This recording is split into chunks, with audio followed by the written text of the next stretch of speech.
Good morning, ladies and gentlemen, and welcome back to the channel. My name is Bonk, and today we are once again reworking a not-so-great frame with his very own Bonk kit. This time, it's Hydroid's turn. He'll be granted a whole new set of 4 abilities and his very own new passive. Additionally, I've come up with 2 augments to modify his new kit if you want that. Before we continue on with anything, there are 2 extremely important things that I want everyone to keep in mind while watching this video. The first is that on Hydroid's wiki, it says that one of his themes is Pirate, and I don't see enough Pirate portrayed through his current kit, other than, the hat. So my new build will include many Pirate elements while still incorporating the themes of Big Tentacle and Water. Additionally, I'll be including a Pirate hat to his base frame, because why not? And yes, I know Sevagoth is a pirate as well, but there is no law that says 2 frames can't have similar themes driving their vibe. In fact, it's already a thing with the cat theme being a consistent on both Valkyr and Korra. So yeah, first thing again, quicker, pirate aspects will be thrown into my new Hydroid kit. The second very important thing that I want everyone to keep in mind is that I'm not delusional.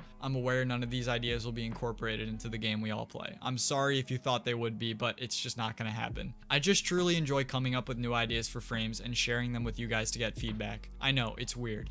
I also noticed a few comments on the Inaros rework last video that made me feel like I should probably make the fact that this is all for fun more clear. And that's that. I know we just did Inaros last video, so this is 2 of the same type of video in a row, but somebody commented on the Inaros video mentioning Hydroid, and afterward I just couldn't get it out of my head. Like, I just kept thinking about ways I would change up how he plays. So let's jump into it with our brand new Hydroid passive.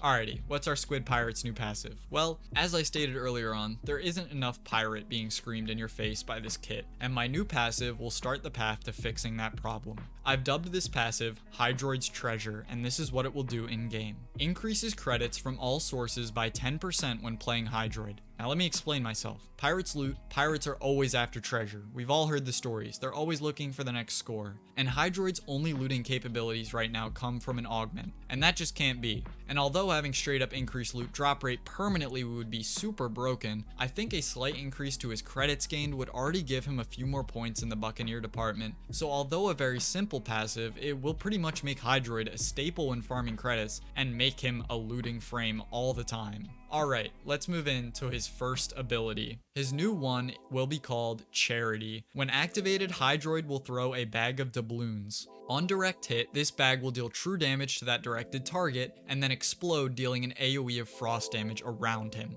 This ability can also be charged. The more you charge it, the more direct damage and AoE explosion damage you'll get, as well as that, the bag will begin getting a little bit bigger. So the bag doesn't grow a lot, but your AoE and your direct damage can get much better. Charity will also be getting an augment later on, so stick around. Another pretty simple take on an ability in terms of Warframe, and even my Inaros rework ideas. But trust me, it's gonna get a lot more interesting from here, so stick around. So far, we just have a damaging ability and a pirate-themed passive. Where's the water? Where's the tentacles that Hydroid's supposed to have, I hear you saying? Well, get ready for the shittiest name in the whole world for a pet, Whirly the Parrot. Hydroids 2 is a drain type ability, similar to Mesa's Peacemakers or Revenant's Disco Ball, but it's also your very own Hydroid companion. When activated, Whirly will appear. Imagine a sentinel that resembles a pirate's parrot and has like those rainbow colors. And yes, he will be able to die. And this parrot isn't the nice kind, because Whirly carries with him undertow bombs.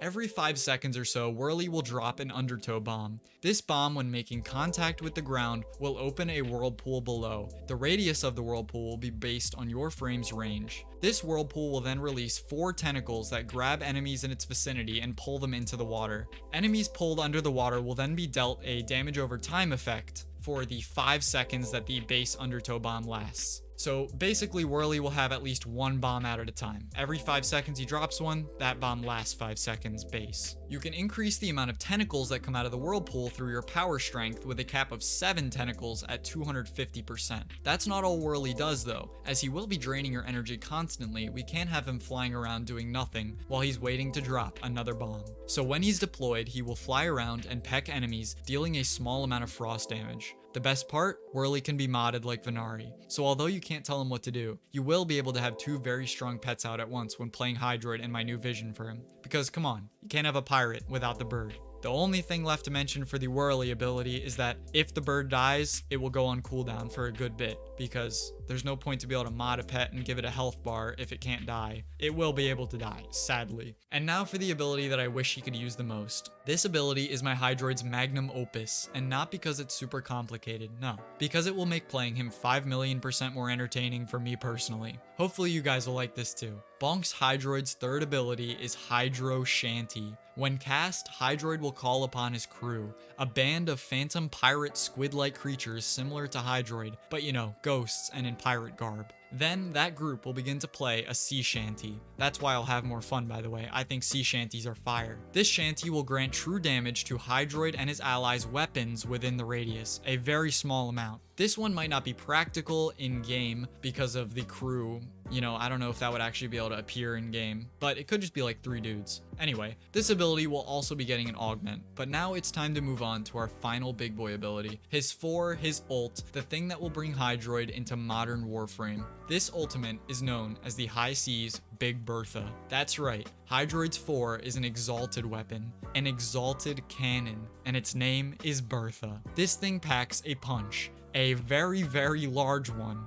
And when activated, obviously, you will pull out the cannon. It features 2 different firing modes. The first is single and the other is barrage. Single mode will fire, what do you know, a single cannonball, multi-shot unaffected. And when this cannonball hits the ground or makes contact with an enemy, a wave of water will erupt from below, throwing enemies into the air and creating a pool where it hit. Enemies thrown into the air will then be caught by tentacles and dragged back into the newly created pool. Enemies underneath will then be dealt 30% of their HP a second, no matter what level they are. So you can actually defeat max level enemies with one big boy shot. But here's the caveat, because without one, this would just be unbelievably broken. Well, each shot of this single mode costs you 150 energy, because let's say you have a prime blast radius mod on this thing, it could possibly kill so many enemies at a time. So there needs to be some sort of wall to stop you from just spamming this and easily winning everything without any effort. So if you don't want to be using chunks that big, 150 of your energy at a time, there is the barrage option. This shot will only cost you 50 energy. It is affected by multi-shot. When fired, Big Bertha will release 5 small cannonballs. Each cannonball will apply impact status and knock back enemies slightly. As well as those 2 things, each one of those cannonballs will deal intrinsic frost damage. So not as much DPS capability as the single fire mode, but still pretty useful for melting enemies pretty easily. Just imagine like a cannonball shotgun. And oh, all of the cannonballs that shoot out of this thing are made of water, you know, cause water. Well, there you go, my whole new kit for Hydroid. But now we must move in to his 2 brand new augments that I've come up with to seal the deal on Bonk's Hydroid kit. Our first augment is for your 1 Charity, and it is known as Good Cause. The description for this augment is as follows. When Charity is thrown into your shanty and crew, the extra payout will allow them to play longer. It will add 20% of the remaining duration of your 3 onto your 3's remaining duration. So, for example, you have 10 seconds left on your shanty and you throw your bag of coins at it. Well, your shanty will then be at 12 seconds. If you have a maxed out augment, it will add 3 of those 10 seconds, so you'll have 13 seconds left. This should basically allow your shanty to last as long as you'd like for those sweet buffs if you really want to. As well as that, it might pair very good with our second augment. Our second new augment is called Tune of the Damned. This is a shanty augment, and when used, it will grant your teammates within the shanty radius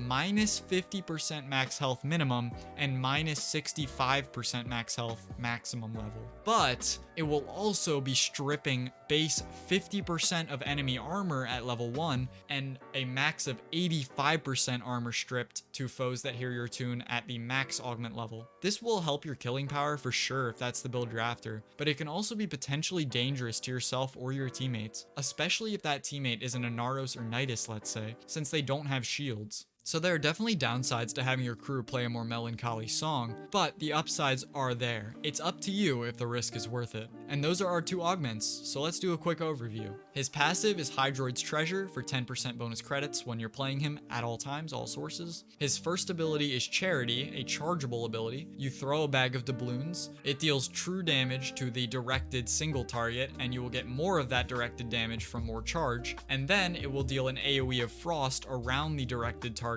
and you'll get more damage on that AoE from more charge. Second ability is your moddable extra sentinel pet, Whirly the Parrot, a drain ability. So you activate it once, unless he dies, then you'll have to activate it again. Very sad. Whirly will drop an undertow bomb every 5 seconds. Undertow bombs will last 5 seconds and release 4 tentacles. All of those numbers are base. The tentacles will then grab enemies in vicinity and pull them into the water, dealing medium DPS. Whirly is also able to peck enemies, dealing a small amount of frost damage. His third ability is Hydro Shanty. Summon a phantom tentacle monster pirate crew band that plays a sea shanty with a pretty large radius. Allies within this radius will gain a slight bit of true damage on their weapons. His ultimate is the High Seas Big Bertha, his exalted cannon. Pull out Big Bertha, a huge cannon featuring 2 firing modes, single target 150 energy a shot, and barrage 50 energy a shot. Single fire when making contact with an enemy or surface will create a pool of water. The pool of water will then erupt, throwing enemies up into the air. Enemies within that erupted radius will then be caught by tentacles and dragged back under the newly created pool of water. Enemies that are taken under the water will then be dealt 30% of their maximum health a second until they are dead. That 30% will be dealt no matter what, level, armor, anything. Single fire obviously cannot hurt bosses, come on, that would be dumb. And it's already super strong. Barrage is our second firing mode, and this will shoot 5 cannonballs base that each apply a stack of knockbacks, impact, and frost. Our first augment is Good Cause. When your charity is given to your Hydro Shanty crew, 20% of the remaining duration will be added on to its current duration at base, 30% of remaining added on to current at level 3. The second augment is Tune of the Damned. Your crew now plays a more melancholy tune. Teammates in the radius now lose 50% of their max HP at base and will lose minus 65% of their max HP at max. Enemies in the radius, though, will lose 50% of their armor at base, and at max level of this augment, enemies will be stripped of 85% of their armor when they hear your tune. And that's it, ladies and gentlemen. I hope you all enjoyed the video. If you have any suggestions, feel free to let me know in the comments. If you hated it or you think something's stupid, nothing is stopping you from telling me that either. If you did enjoy, leaving a like would be super appreciated. And to those that want to see more, make sure you sub so you don't miss out on our next video. And it probably won't be another rework, don't worry. Last little thing to mention at the end here is my Discord is Aviator Legion. It is linked down below. Come hang out. We have lots of chats to post whatever you want. We got builds, we got fashion frame section, Captura, just anything. Even if you're new, you want to get some questions answered, go head over. Anyway, I've been Bonk. Play Zaku 24/7 or your mom will find your vape, and good night.